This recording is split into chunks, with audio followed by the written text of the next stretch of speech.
Well, this week marks the 10-year anniversary of the U.S.-led invasion of Iraq. President George W. Bush's decision to invade Iraq and remove Saddam Hussein led to the death of more than 4,400 troops. 3 months into the war, President Bush declared the mission accomplished, but the war would continue for years.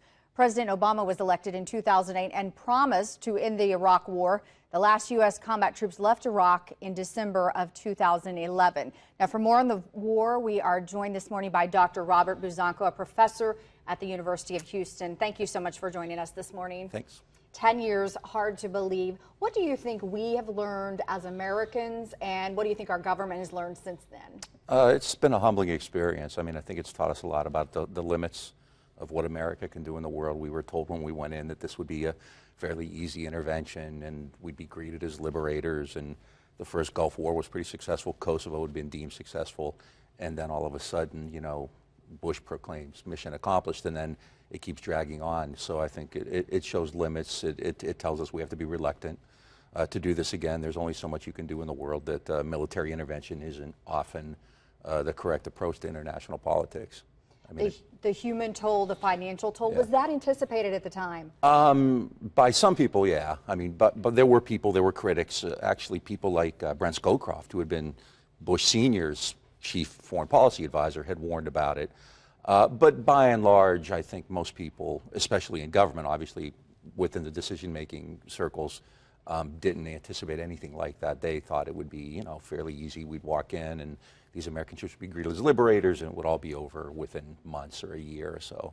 2011, the last troops left. Right. Was that expected? And what's your analysis of that as a historian and as a professor? Well, I mean, I think, like I said, there were people at the beginning who were very critical, military people and diplomats, people with experience, who said this is, you know, be wary of doing this. I think much like the Vietnam War, which is an area I study even more, I mean, I think it tells people you have to really think these things through. Don't believe, you know, kind of what you're told on the surface. Look beyond it. Talk to allies, because, you know, in this war especially, you know, the whole world kind of said, wait. In the United States, Bush and Cheney and Rumsfeld and Colin Powell went to the UN really without any kind of mandate at all.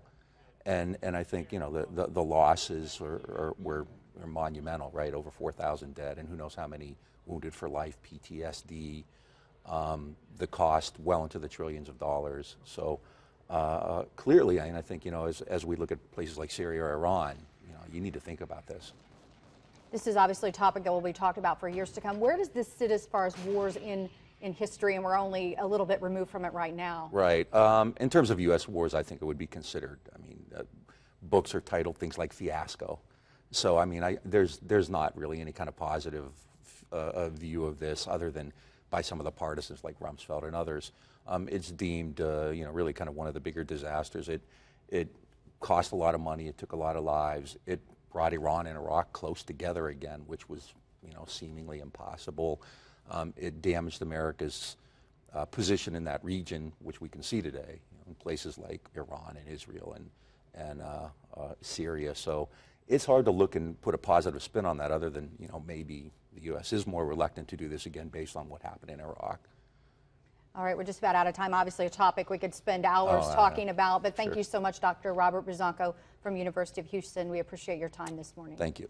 All right, well, if you would like to watch this interview again and for more information, you can go to our website, abc13.com.